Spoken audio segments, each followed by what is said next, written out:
بەڵگەی جیهادی هێرش جهاد الطلب يكم خواي جورا أفرمي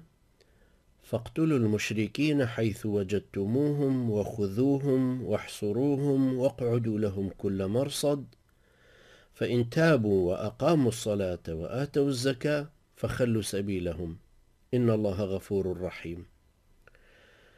يعني لهر شوێنێک مشریکەکانتان بینی بیان کوژن بەدیل بیان گرن بەبێ مۆڵەت ڕێیان پێمەدەن و مراقەبەشیان بکەن ئەگەر تۆبەیان کرد و نوێژیان کرد و زەکاتیاندا ئازادیان کرد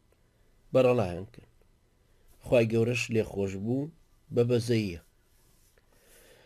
هەروەها ئاەتی 29 تەوبە کە خوای گەورە فەرمێ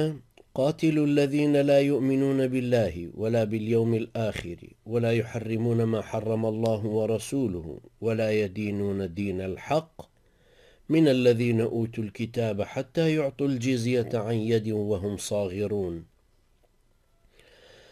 جەنگی ئەو کەسانە بکەن کە باوەڕیان بەخوا و بە ڕۆژی دوایی نەهێناوە و ئەو شتانە بە حرام دانانن کە خوا و پێغەمبەرەکەی صلی الله عليه وسلم بە حرامیان داناوە،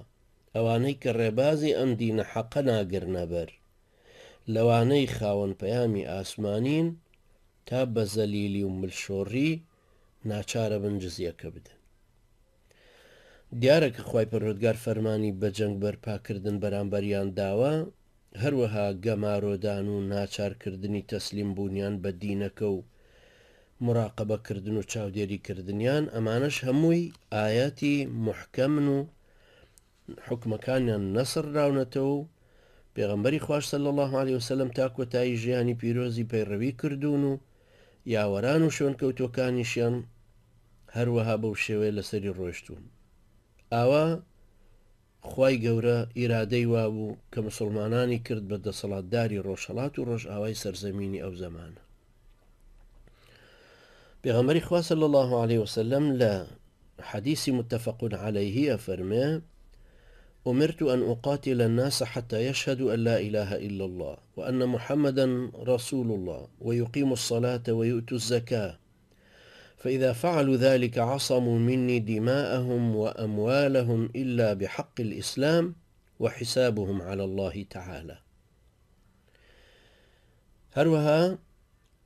لروايتي ترى كمسلم جراويتي ولا بريدة خوالي رازي بالصحابة بياوة ئەگەر چی ناوەکە وەکو ناوی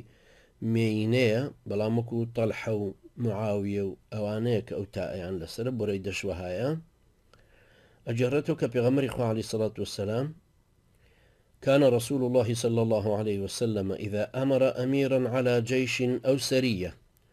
أوصاه في خاصة نفسه بتقوى الله ومن معه من المسلمين خيرا ثم قال اغزوا بسم الله وفي سبيل الله وقاتلوا من كفر بالله اغزوا ولا تغدروا ولا تغلوا ولا تمثلوا ولا تقتلوا وليدا وإذا أنت لقيت عدوك من المشركين فادعهم إلى أحد 3 خلال وخصال. يعني پیغمبری خوا صلى الله عليه وسلم كأميري بولشكريك يعني مفرزيك سريك داءنا وسێتی بۆ ئەکردن ڕایەسپاردن کەوا بکەن ئەی فەرموو کە دینداری سەرڕاستانە و تەقوای خوا ڕەچاو بکە خێر و چاکەی و مسلمانانەی مەبەست بێکە لەگەڵیان پاشانەی فەرموو بڕۆ جیهاد کە بە ناوی خوای گەورەوە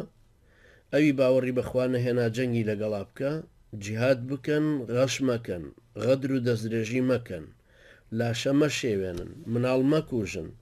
ئەگەر گەیشتیت بە دوژمنەکەت لە مشریکان و کافران داوای هەڵبژاردننی یەکێک لەو سێ ئیختیاراتانەی لێ بکە.